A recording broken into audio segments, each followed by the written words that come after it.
Good morning guys. Good morning sa inyong lahat. Palagi ako maaga magising. At gusto ko lang batiin muli yung kahapon. Si Mimi, ang treasurer ko. Mimi Vallejos, ang treasurer ko. Ibig kong sabihin ng treasurer ay siya ang papadala ng pera sa mga tao na napupusuan ko. Ang gusto kong tulungan, yung gusto kong tulungan ay siya nagpapadala. Siyempre, inaantay niya yung go signal ko. At binabati ko lang sa inyo lahat, yung lahat-lahat na nabigyan ko kahapon. Hindi ko na mabanggit ang mga pangalan ninyo.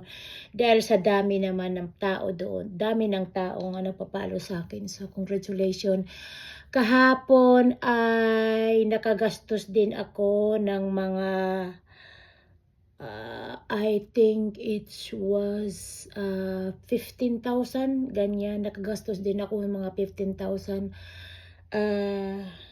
Alam ko na hindi malaki yan.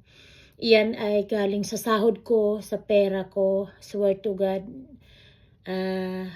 Cross, promise. Hindi yan galing sa sahod ko sa YouTube kasi wala pa akong sinasahod, o kaya man sa Facebook, hindi rin sahod yan kasi hindi naman ako masyado na nagpe-Facebook ngayon. Siguro babalik din ako doon sa pag-upload sa Reels. So I'm sorry kay Facebook. Gusto sa ganyan na pera ay medyo malaki-laki na rin yan dahil iyan ay nanggagaling sa pawis ko sa pagtatrabaho, sa paglilinis ko ng mga dumi ng mga iba't ibang tao dito sa Australia.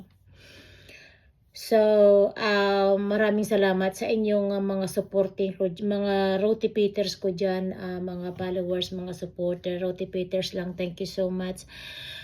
At binabati ko si Rosemary Agustin, siya yung napusuan ko kahapon, pampalagay ng wifi.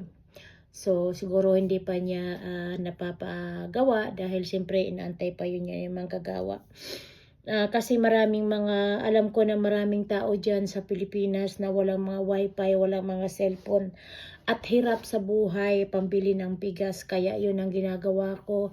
At 3 kilo na bigas, bawat isang tao, ay sigurado ako yan na mga 2 araw na nilang pagkain yan.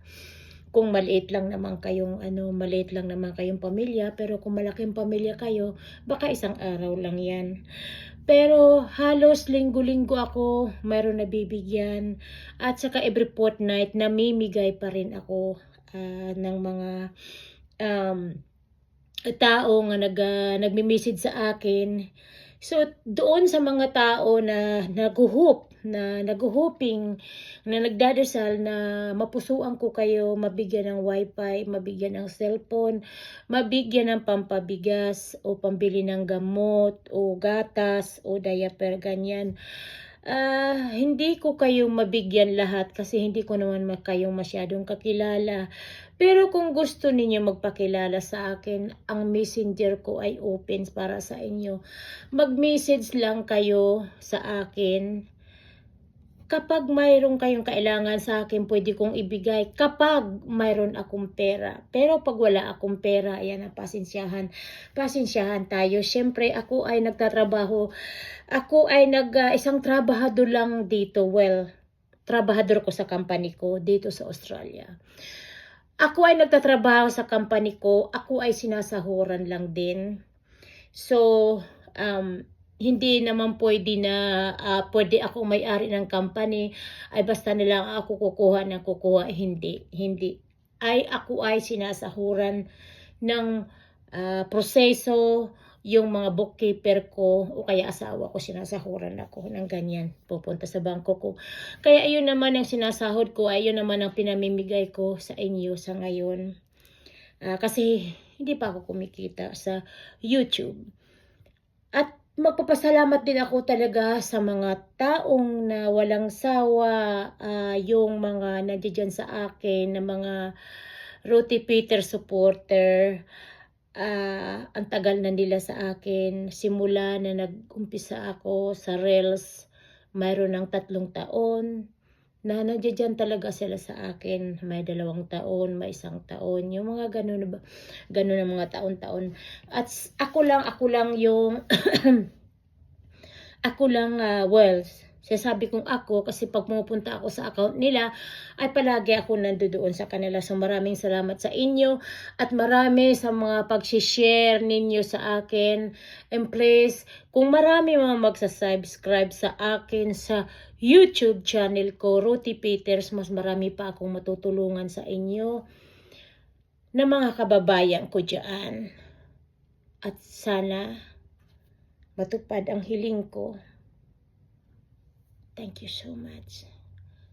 Pag nakita niyo yung video ko, please paki-share.